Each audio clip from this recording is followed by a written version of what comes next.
Good afternoon, and everyone. I'm delighted to extend a warm welcome to you all for this workshop on Chicago Style Citations, hosted by Department of Religious Study at the University of West, and I'm Miro Saki, Chair and Associate Professor of Religious Study. I'm pleased to introduce our guest speaker for this workshop, Dr. Keith Brown.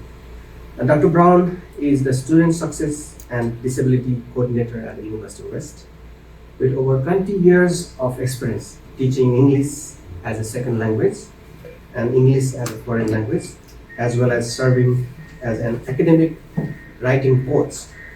And Dr. Brown brings a wealth of knowledge to our session. His background also includes more than a decade of teaching in Japan. His rich experience prepared him perfectly for coordinating U.S. Student Success Center, which provide academic support to University of West students. Dr. Brown earned his doctorate in educational leadership and change from Fielding Graduate University in 2004. He holds a MA in Humanities with a focus on EFL and ESL teaching, along with certificates in TESOL teaching and learning community and facilitator development.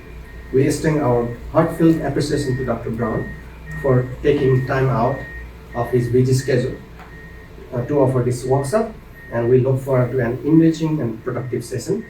And please join me in giving a round of applause and a warm welcome to Dr. Brown. Hi, thank you.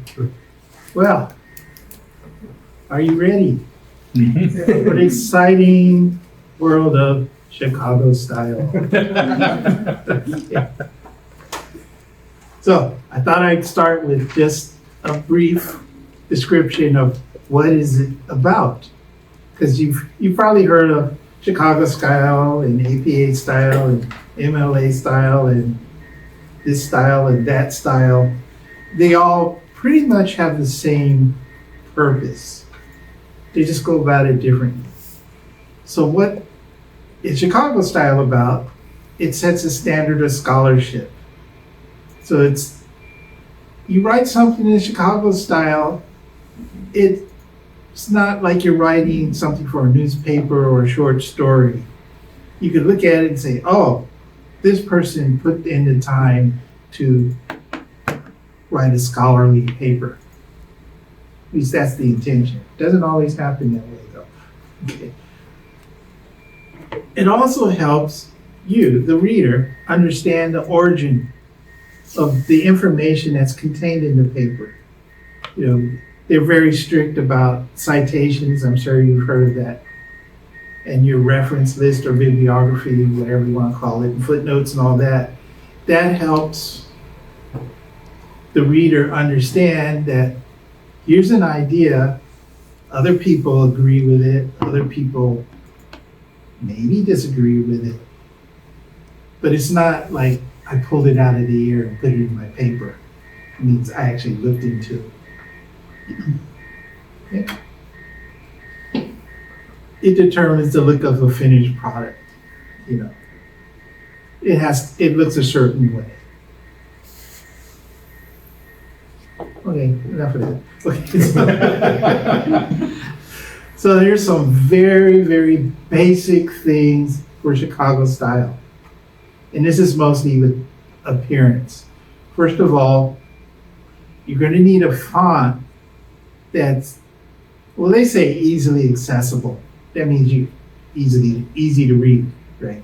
There's some pretty fun fonts out there, very hard to read.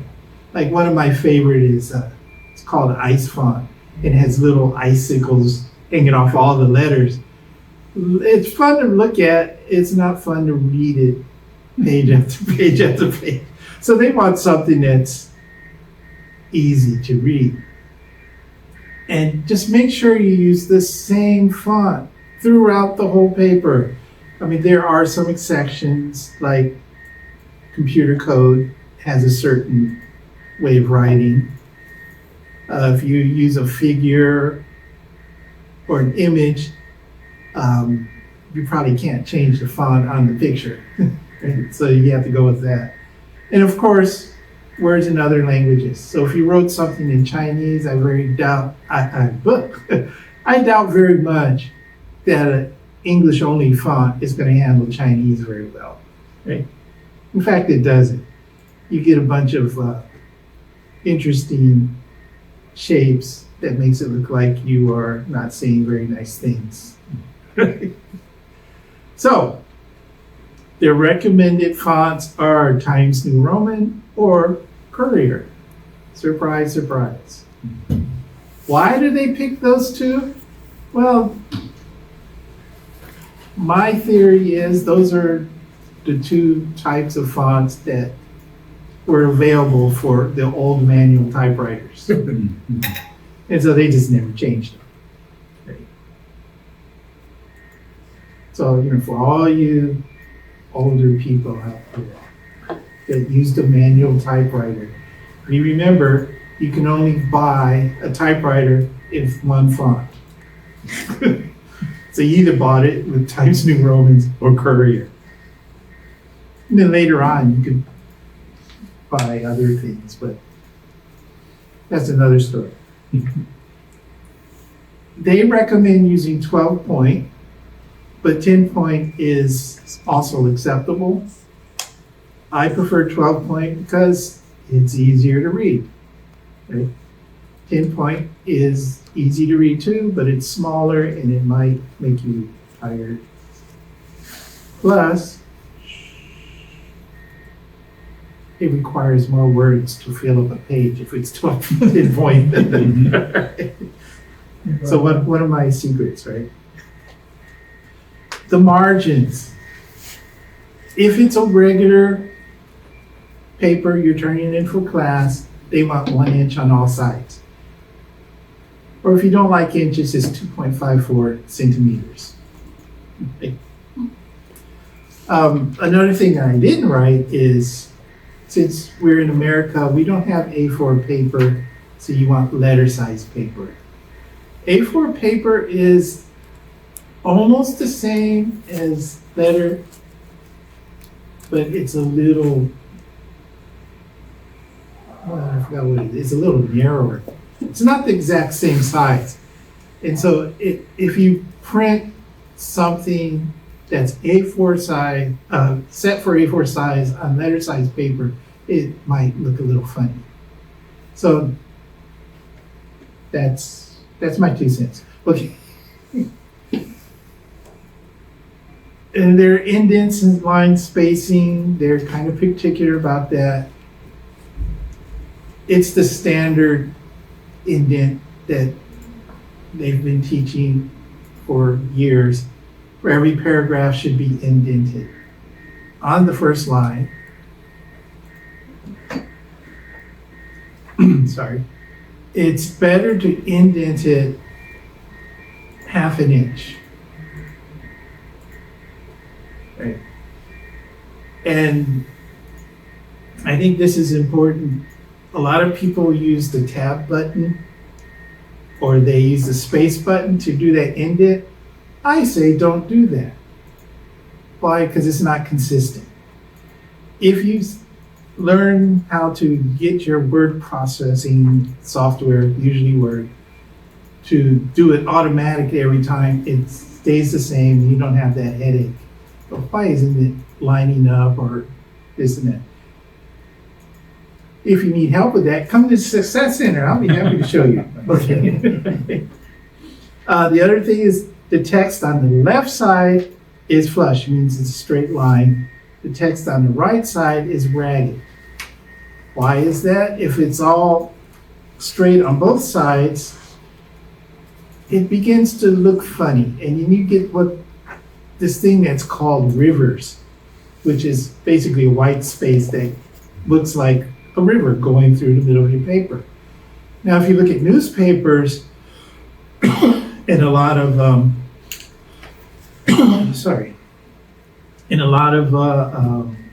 printed journals and stuff, it's often straight on both sides, but they have very sophisticated software which can move each word this way and that. That's a lot of trouble to do. Please don't do that. You'll waste a lot of time. Right? And if you buy the software, it's expensive. So do what they say. Straight on the left side, ragged on the right side. And everything is double spaced, right? This is my theory again. Going back to the manual typewriters and paper days, everything is double spaced. Why? Because if you wrote an article or a book or something, you send it in to the publisher. The publisher has an editor. An editor is going to write all over your paper. They need space to do that. So, double space. Hey! That's fine. That's my theory. So, everything should be double spaced, except for footnotes in your bibliography. So here's an example. As you can see, it's indented. You can see the left side is straight, the right side is all over the place. It looks beautiful. Okay. Never mind the questions. Those are questions for when I did it for someone else, and I never took them out. Right. Here's another thing that I think is very important. It's what's called headers and footers. Headers are located at the top of the page, then footers are at the bottom of the page, like head and foot. Yeah. Right. They are the space that's in the margins. Okay. They're important. Why? Well, let's talk about headers. Headers at the top of the page contain your page numbers. Those are important, right? Running heads. Now, a lot of times you don't need to write a running head. What is a running head? It's usually an abbreviated title. And why is it a running head? Well, it's the same with the page numbers. If you send it in to somebody, for like a publisher, they often don't want to know who wrote it. So they can judge it without being biased, right?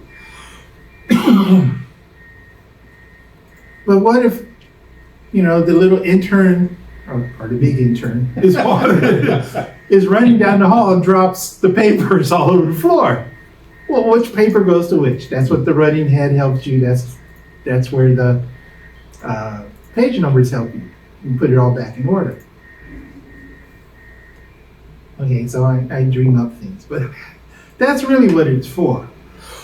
And then sometimes names and dates, right?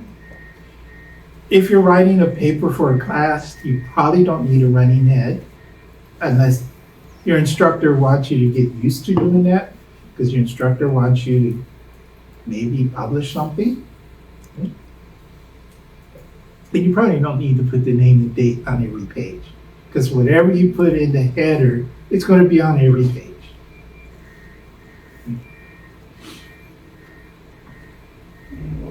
Now, some specifics when you're using page numbers.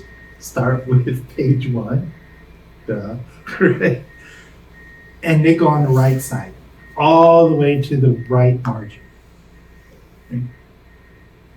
If it's a running head, this is important, 50 characters or less, not 50 words, 50 characters, 50 different letters and spaces. Spaces will count as a character in this case.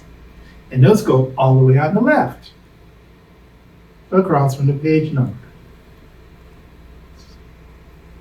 And sometimes it is a big headache getting your computer to realize you want your running head here, your page number here, on the same line.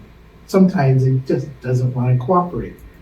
The good thing is you only have to do it once, because it'll do it on Automatically. Now, you have footers. Go to the bottom of the page.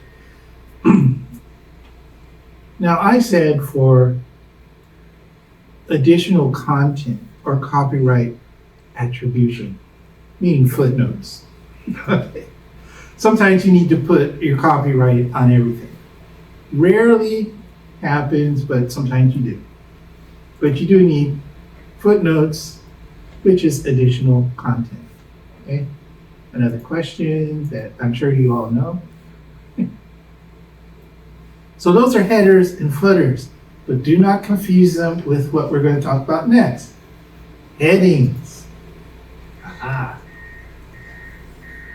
You confused yet? Headings are defined as the markers.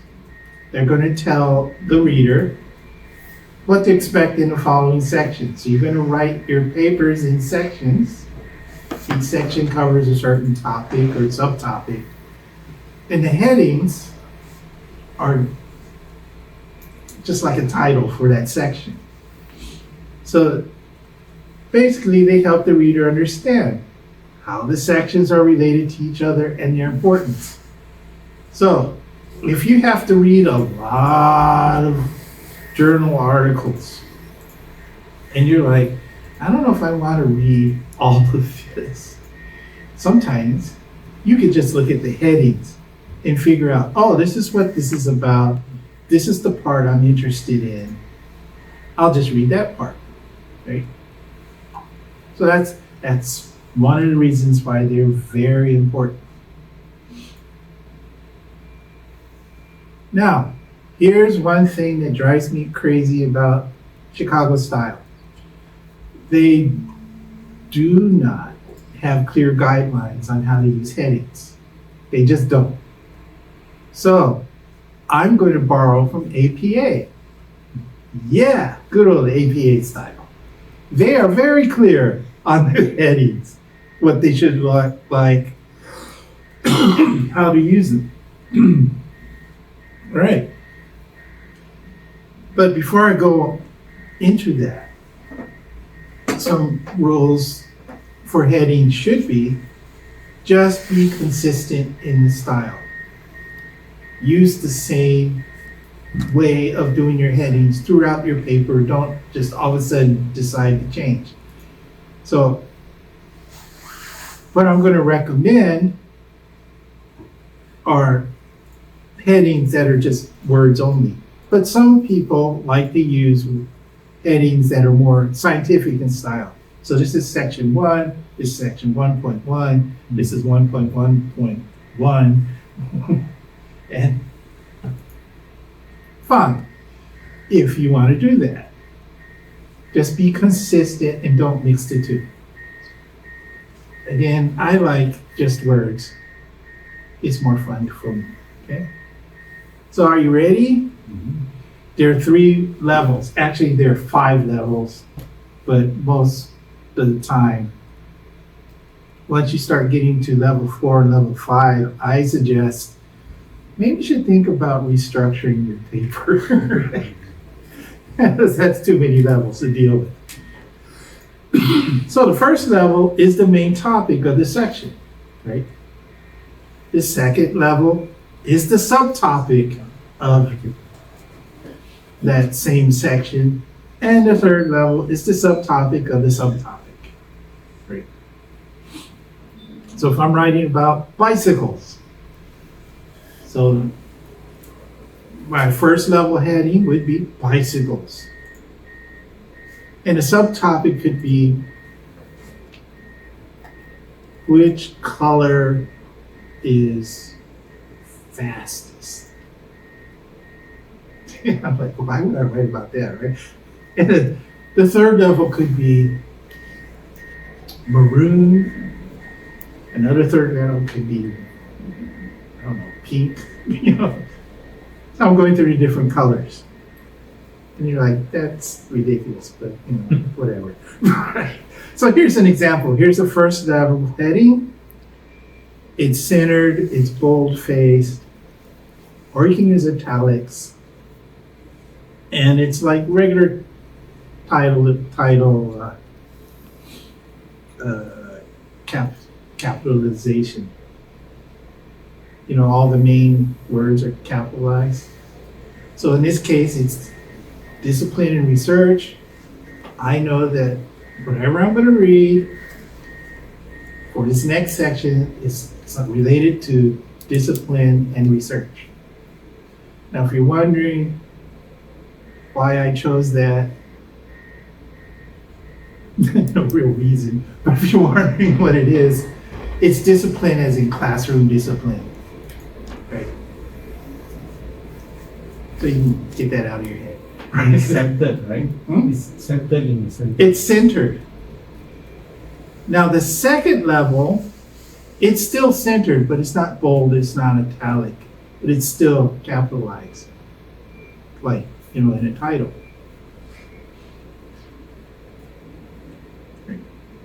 So in APA, they specify exactly that it needs to be centered? Yeah. Yeah. Which drives me nuts because earlier versions, it wasn't. That's why I was confused. Yeah. So,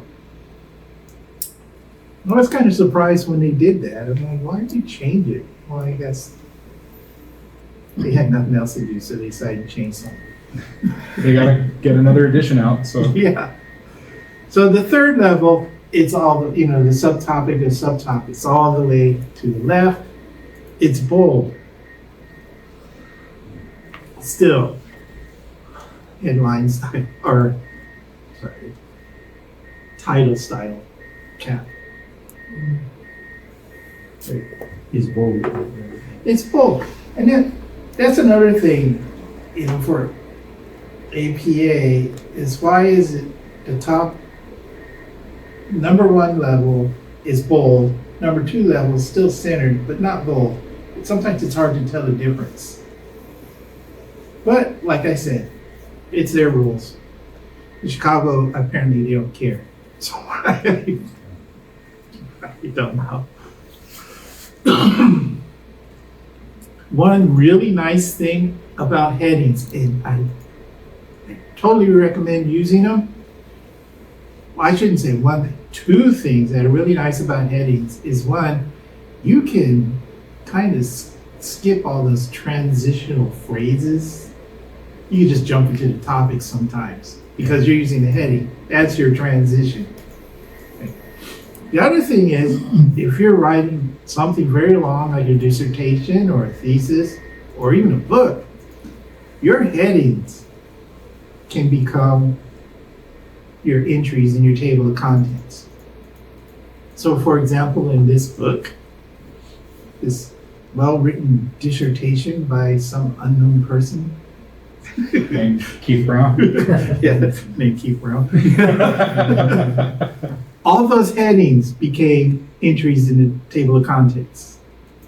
And then I didn't, I shouldn't say I didn't, the author didn't have to think very hard what to put in the table of contents because it was already there.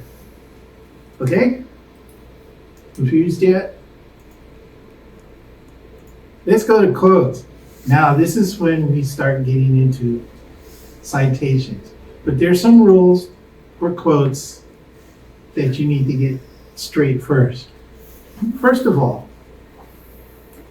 just to make it nicer for your reader, incorporate the quotes into your text. Don't bring big attention to them like, I'm going to put a quote now. Here it is. That kind of disrupts the flow of reading. Treat it as if you had written it. It's part of your writing. Not to say you should copy it and not cite it. Okay, think of it that way. Definitely surround the quote with quotation marks. If you don't do that, then someone might say, you copied it. Oh, you cheater. You are not a good person. Be sure to use quotation marks. Cite the quote immediately after the quote, right? And then, if it's at the end of the sentence, so you end a sentence with a quote, or the whole quote is a sentence, the citation comes first, then the period. And that's something that Chicago style people are very picky about. I don't know why, but they are. I think that's the one thing I do inconsistently, and just because it looks very awkward that way. Oh, it does. And so, for example, look at this. Here's a quote that's part of the paragraph. It's not really introduced or anything. It's not like, well, I forgot who said that. Well, it's not like John said, blah, blah, blah. It's not the great author said this. It's just, boom, it's there in a sentence. The citation, in this case, Chicago style uses footnotes for citation. The citation, that number one, is right after the quote ends, right? Then the period. Yes, it does look awkward, but that's what they want, right? Another way of doing that, my goodness, is if you use part of a quote. You don't have to use the whole thing. You can use part of it. Just don't take it out of context. Because when you do that, someone might say, oh, that looks familiar. Let me check it. And they'll find out you took it out of context. So you can just, again, just plop it into your sentence. Be sure to do the citation and keep going. This is two different quotes from two different authors, making one sentence to prove the point. Obviously, they agreed. Right. Now, there's another type of quote called a block quote. This is another thing that drives me nuts about Chicago style. APA style is very particular. 40 words or more, it's a block quote. Chicago style says, 4 lines. Which means most quotes end up being block quotations, at least in my writing. Yeah, you say 4 lines. Well, 4 lines could be 3 very long words. You know, it could be a couple hundred very short words. It is not consistent. So then they throw in the 100 words or longer. Okay, but they're still, if you read the manual, they're just not really very committed to say, just do it like this. I will show you what it looks like in a minute. You always start on a new line. Now, there's a little bit of debate. Should it be single space or double space? Because they say everything should be double space. Most schools that I know of say single space, right? In the entire quote, 5 spaces. So all of it is indented in 5 spaces. You don't use quotation marks for the quote. And here's one. If your quote is more than 1 paragraph, you indent the first line of all the other paragraphs except the first one. Why? I don't know. And your citation comes after the final punctuation mark of the quote. Again, why do they change the rules like that? I don't know. If your quote is more than 1 paragraph, I strongly I strongly suggest that you reconsider using that quote. You don't want to use too many quotes. Otherwise, you're not writing the paper anymore. I know it's easy to write a very long scholarly paper that's consists of other people's quotes. You could cite them and everything, but it's not your writing. Don't do that. So here's what a block quote looks like. Exciting? Yeah. So, okay. And the important footnotes, the other part of citation. Now, Chicago style loves footnotes. I don't. Okay. But this is about Chicago style. It's not about what I like or don't like. Okay. I suggest use footnotes as little as possible because it can distract from the main text, which is your scholarly work. I've seen it over and over again, books and articles that literally have half a page, a whole page, 2 pages, sometimes 3 pages that are just footnotes. So there's like one sentence that the author wrote, and the rest is all footnotes. And I'm like, if your footnote is that long, why don't you put it in the rest of the text or make an appendix? If it's that important, you know? But if you're going to use a footnote, put additional content, you know, like a little comment of something. Make sure there's only one idea per footnote. You're not writing an essay, you're just writing a quick comment. Now, Chicago style says indent the footnote. Honestly, I don't see a lot of people doing that. It takes up space. Why, what? You know? So a lot of people don't indent it, but you might get someone who's really picky about it. So follow the rule unless they don't say anything. And again, if the footnote's more like a paragraph, it's too long. Right? My rule. So when you use your footnote for citing, now in APA, it's very simple. You put the quote or your idea, put parentheses, the author's name, and the year, and if it's a quote, the page number. Chicago style does something similar, but they use footnotes.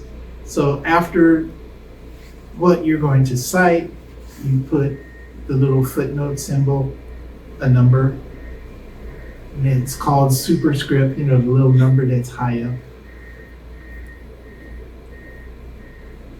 What's nice, most computer software makes it so easy to do that. You just say, I'm going to do a footnote, it does the number, and takes you down to the footer, and you can type it in.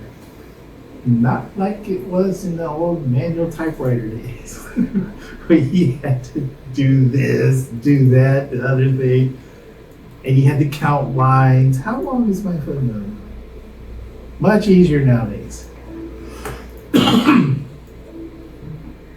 And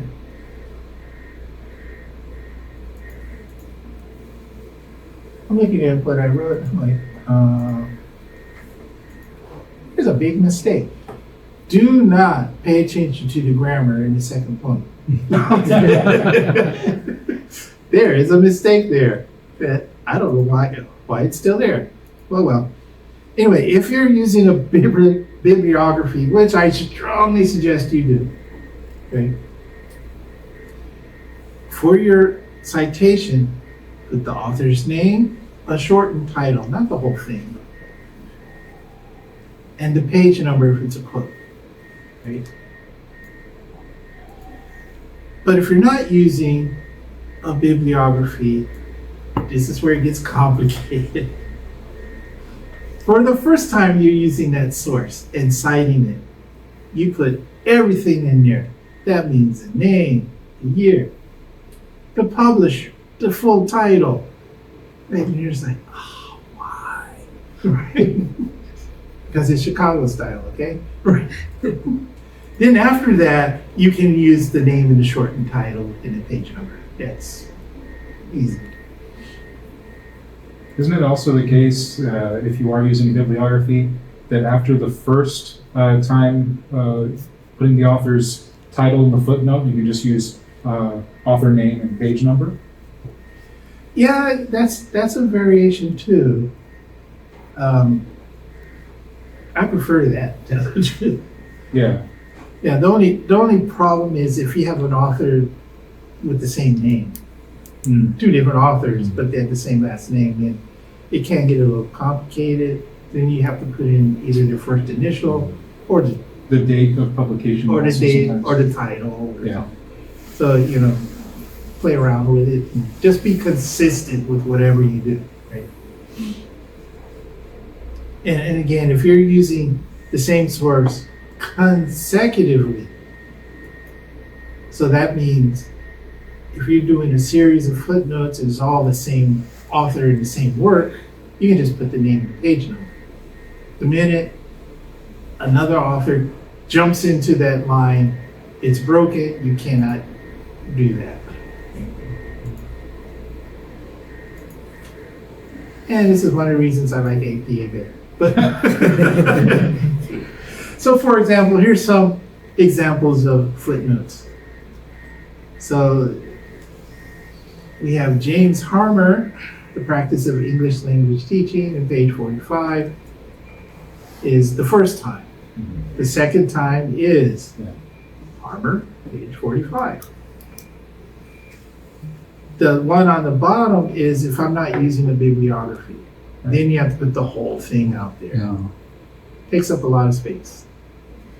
And so you were saying too, like if you're citing, say, multiple articles or books by Harmer, then you would put the publication date or something like that. Or if there's Yeah. multiple people who have last name Harmer, you might have to Yeah, first initial or something like that. first initial year, something which says this is not the same work as before.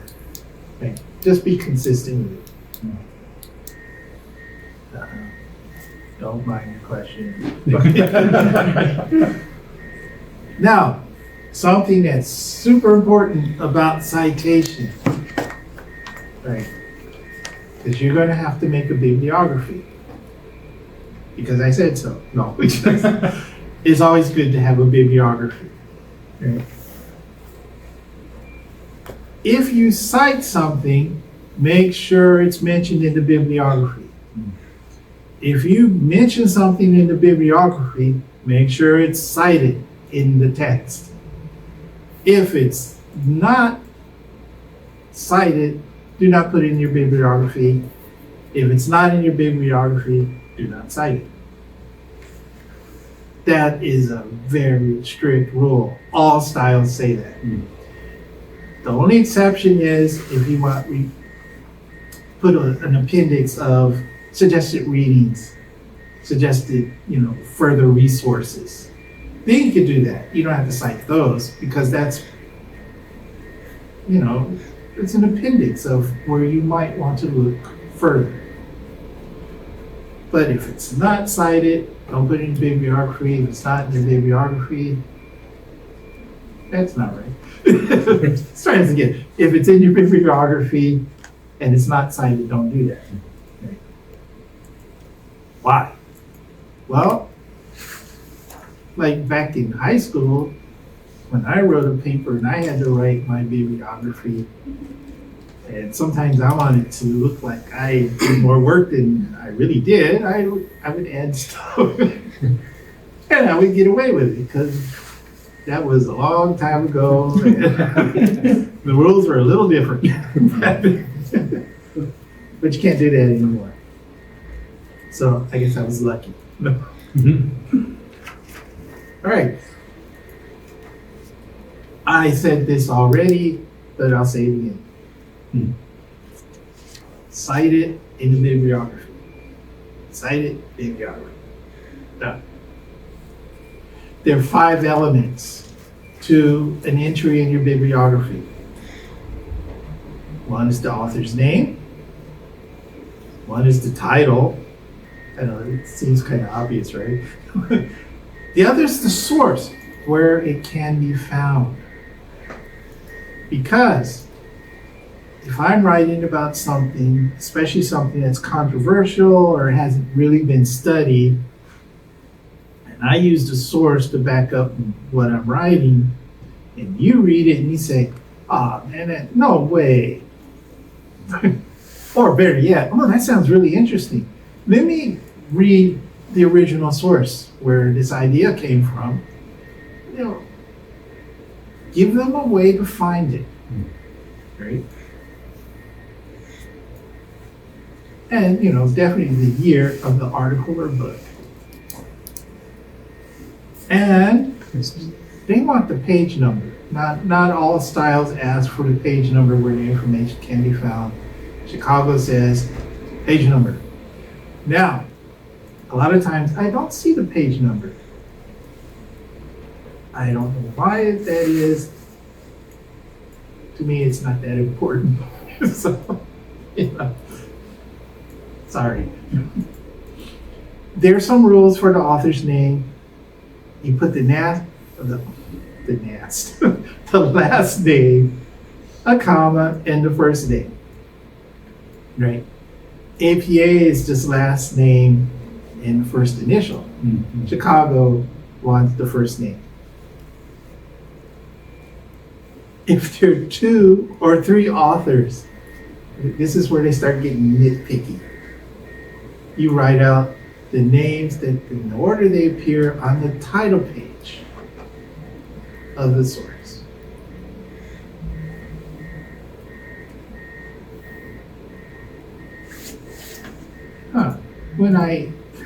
I'm noticing when I revised this, I left a bunch of stuff in there. Yeah. Don't pay attention to last author. Ignore. But I thought I took it out. Oh well. Well, now it's important to do it in the order that they listed, not alphabetical order, but the order they listed. Because sometimes when you have more than one author, one guy's the lead researcher and the rest are the helpers. And the lead researcher wants their due, right?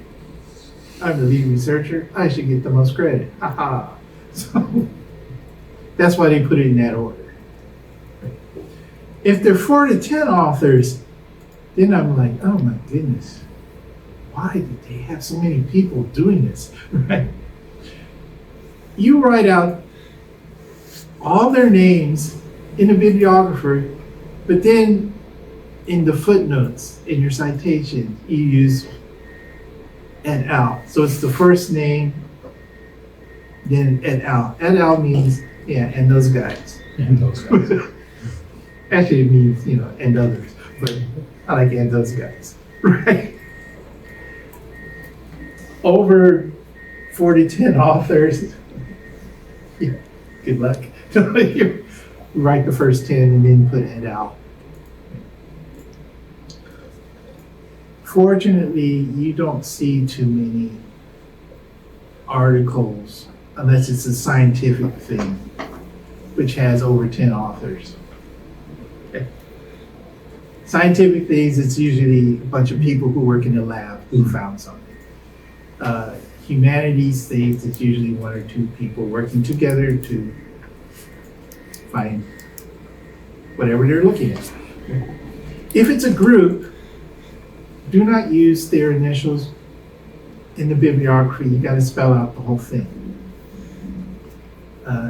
Not too many people like to say the National Institute of Mental Health, so they say NIMH. That's why I used that example.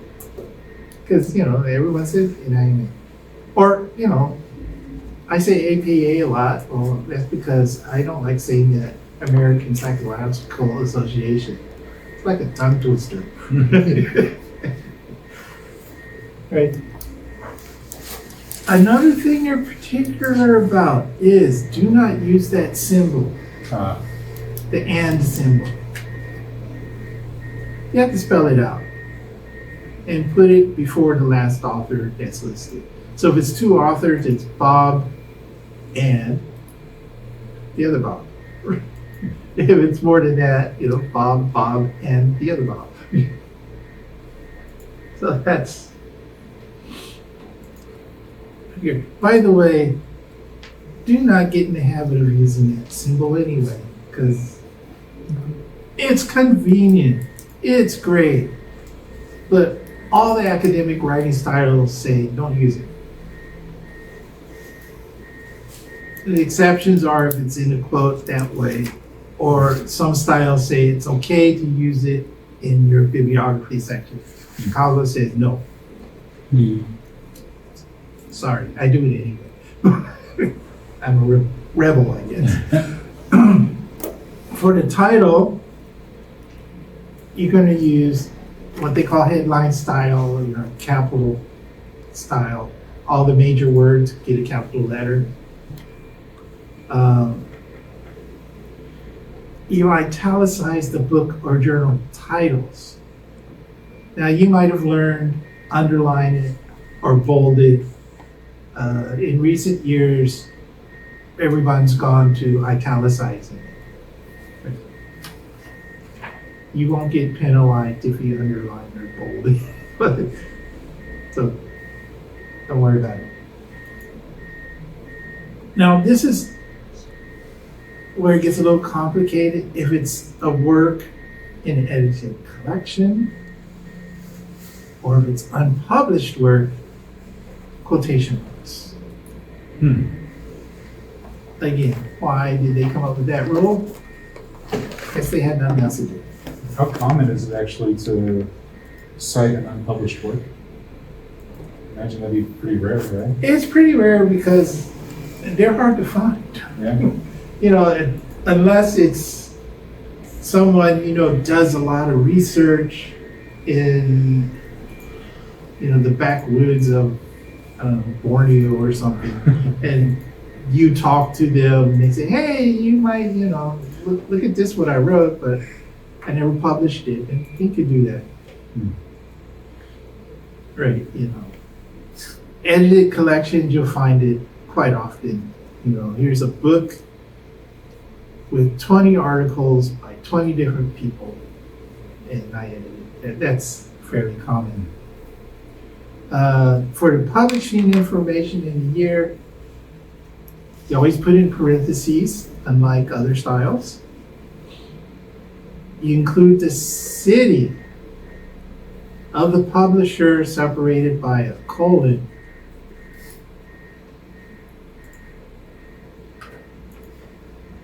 And then the publisher's name. It's fairly easy to find the city for a book. It's right there on the title page. There's usually more than one city, just pick one. They won't get mad at you. Unless, the exception is if you have a particular printing that was printed in New York, which is different from the one that was printed in Oxford. Then you'd have to, specify what happened there.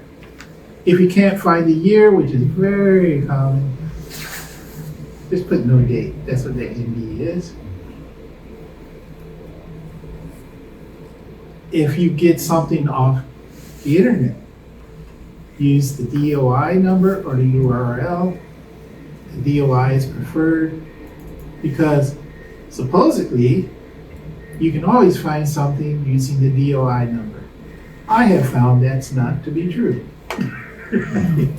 Because things move around. Now, what I really don't like, because the idea of a bibliography is to help your reader find the same thing you did. If you say I got it off of ProQuest or something like that, I cannot find it. You cannot find it because ProQuest is password protected. I don't have access to your account. Right? So don't do that. Now, if you really, really, really feel like you have to say I found it on ProQuest or whatever database, there's a way to do that. I suggest you look at the manual and spend hours trying to find out the little paragraph on how to do that. It is not easy to find. Okay. But always think, I'm doing this bibliography to help you, the reader, find the same sources I use. And to show that, yes, I did put in the work. Right. If I can't find it, maybe I will doubt that it exists. Rarely happens, but you know, I might.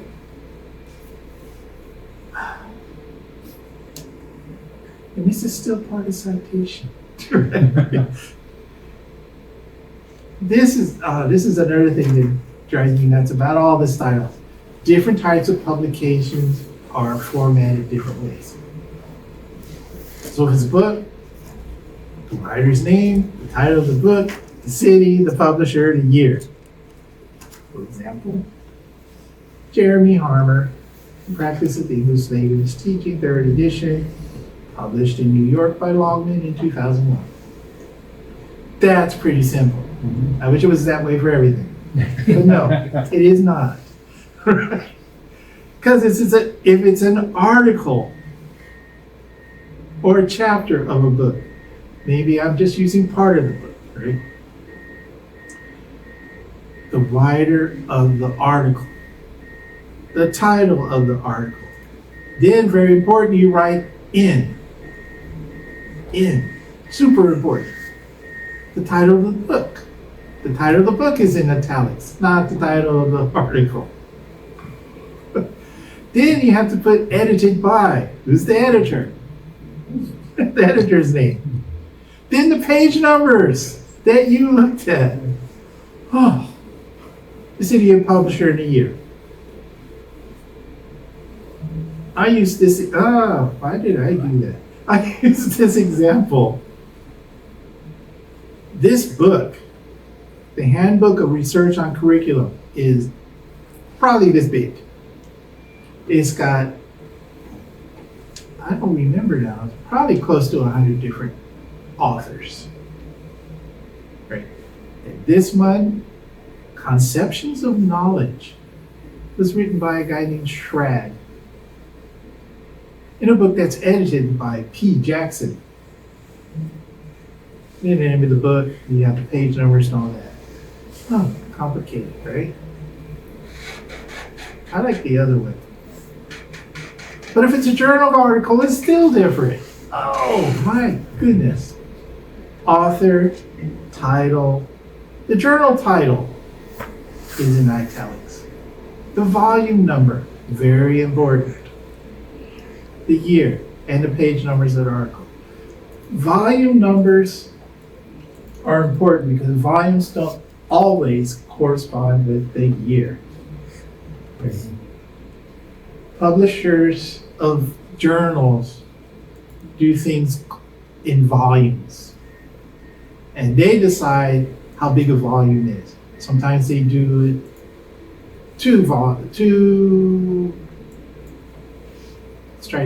put out 2 journals a year, which makes 1 volume. It could be 4 journals over 4 years. Could be 1 volume.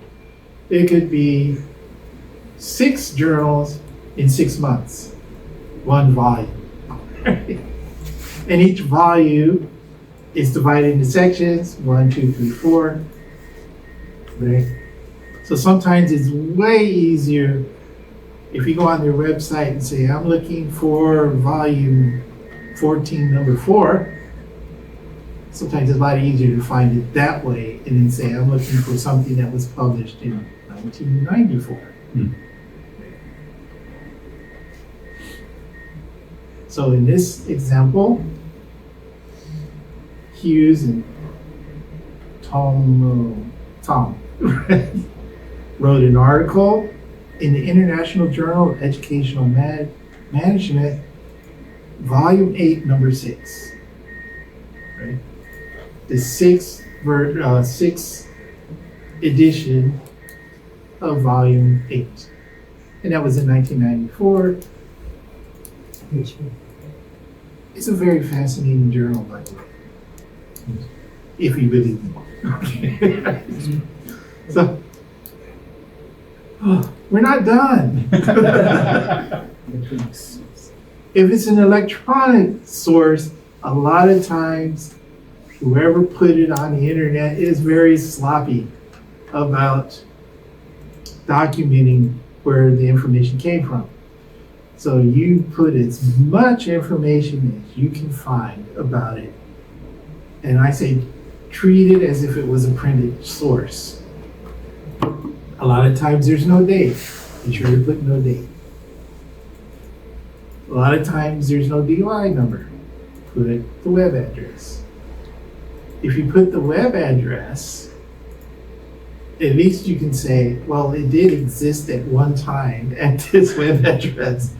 And if you want to find it and it's not there anymore, you can probably say to the administrator of that website, but it was there, and here's the old address. Maybe they could find it for you. If they want to put in the effort to help you. So for example, here's something from I actually pulled this off the internet. Do not pay attention to the double periods. Put it there. So it's Barnes, the title, Colorado State University Department of English put it out in 2005. Now you don't have to say when you accessed it. I like to put it there because it's little added information that says, yes, it really did exist on this date. Please believe me. Please believe me. Because if you guys went looking for it, it might not be there. This is still there the last I looked. But if it might not be there, but you can say it was there, right? So there. Again, there's so many variations of how to put stuff in the bibliography depending on the source, what kind of source it is, right? So it's always good to consult the manual. Now, I do not recommend going out to buy the manual because it's rather expensive, right? And it does go out of date. Yeah. Right. Fortunately, it doesn't go out of date as much as like APA or MLA manuals, which is like every 3-4 years. Feels like I'm lazy faster than that sometimes. Oh yeah. And this one, it'll last maybe 7, 8, 10 years. But it's expensive. So you go to a library. Or sometimes you can find the information you want by just going to their website. Yeah. And they'll tell you. So, some other stuff, and it will be done. Yay! There also, no style that I know of is too specific about using tables and figures. They say they recommend doing it. They say kind of how to put them in there. They don't really say what they should look like. So again, I'm borrowing from what I like and what I think APA says. But they're great. So if you're doing a survey and you want to say, 40 people said this and 300 said that, you're going to write it out, but it's a lot easier to also put it in a table, right? And it doesn't take long to make a table, right? And please don't put them in the middle of a paragraph. Put it after a paragraph.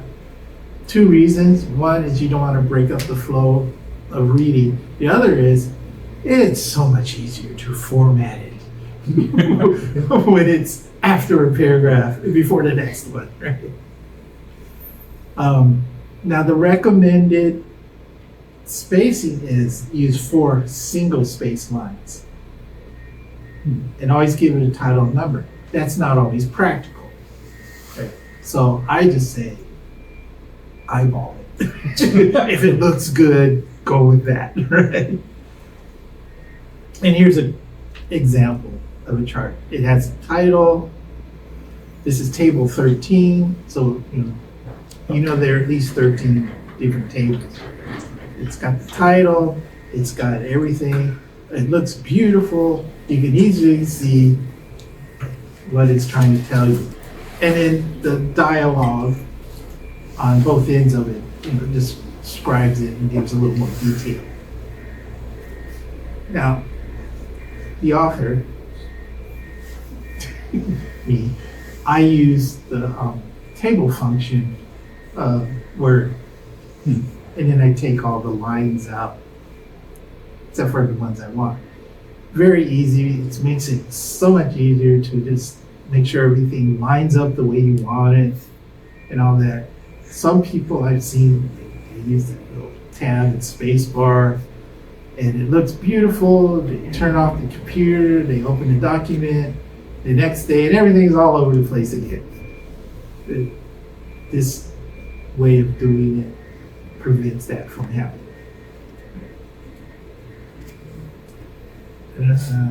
Another thing is Chicago style, well, actually all the styles. They say you should have a title page, but I mean, is it really necessary for every paper you write? No. If the instructor says do a title page, and do a title page. If the instructor doesn't say it, well, you don't have to worry about it. But you can do one anyway if you want. So if you guys don't agree, yell out. Why don't you? At this point, I just treat it like a good habit, like flossing, Yeah, I mean, it's a good habit, but sometimes I'm like, I'm writing a 1.5 page paper, and then I'm going to use another page to write a title page. It seems a little excessive to me. Longer pages, longer pages. Longer papers, yes, it would be nice. Shorter one. General rules, start 1/3 down from the, top of the page, not the top margin, the actual top of the page. And then, put all the information you really need. Name, course, date, all that. Do you have any quick formatting tips for figuring out where the third of the page is? Well, you can measure it.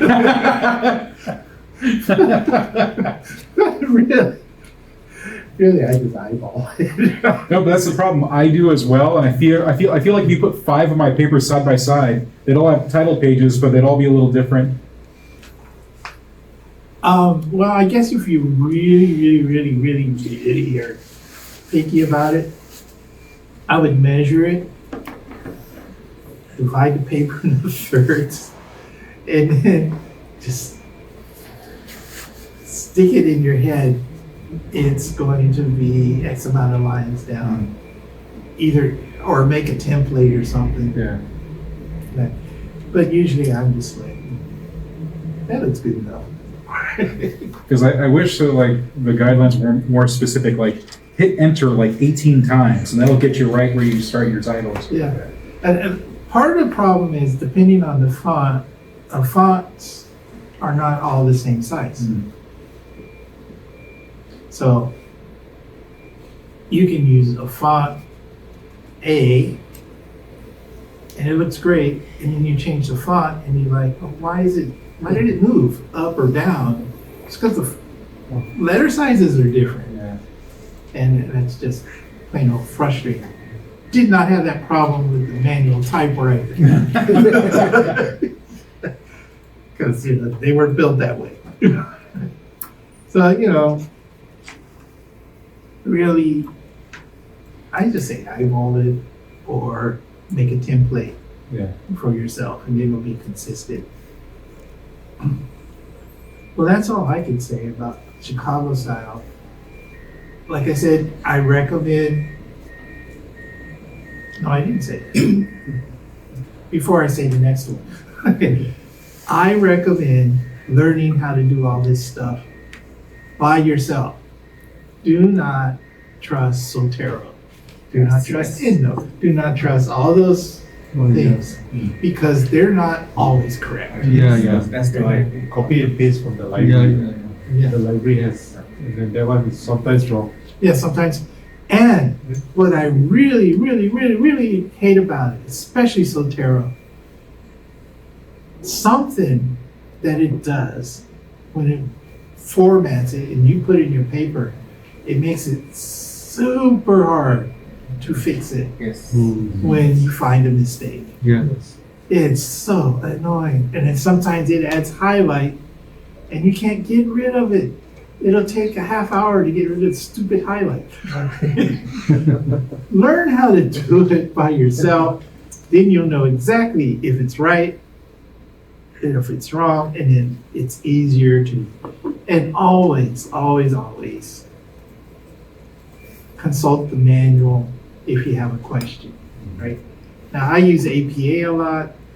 My APA manual's all dirty and marked up. And I haven't used it. I mean, I haven't had it that long. Because I'm always looking at it. I'm like, I know how to do this, but something doesn't look right. Let me see what they say. So, But again, don't buy the manual unless you're rich. Unless you have troubles with insomnia, you can read it at night and put you to sleep, or your doors don't close. The doors don't. But always consult it. Always should be one in a library somewhere. Thank you, Dr. Browder. Do you have any question? Can you have a question now? Yes, sure. Yeah. One or two questions before. Yeah, I think that there's one question I have is some of the papers, they have a section they call abstract. So which Oh. section that this one belongs to? I mean, which kind of format that we have to take care of for abstract part? Well, there is some directions on how to do the abstract. I didn't include this. Abstracts come before everything else, pretty much. So you have your title page, you have your abstract, table of contents, the rest of the paper. Roughly, that's how it goes. Abstracts are basically a very simple summary, usually 300 to 500 words, not very long. They don't tell a lot because think of it, your paper as you're telling a story, and maybe even a mystery story. You don't want to give you answers in the abstract. You want to say, kind of like this paper is about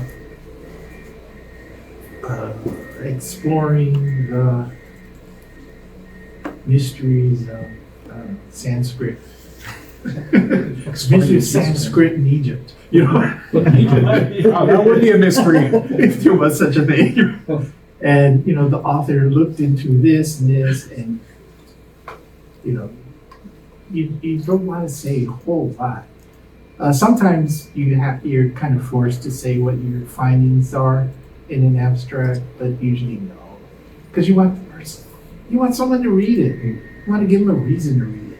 You don't want to give them the answer right away. So that's pretty much it. Usually they are in the middle of the paper, usually not indented. Allow the number instead of writing using the number itself? Because I saw some paper they're using mixed Sometimes they use the Arabic numbers, but sometimes they spell it out. Ah, numbers. Numbers make me pull out my hair. You see? Not much. No, I'm just kidding.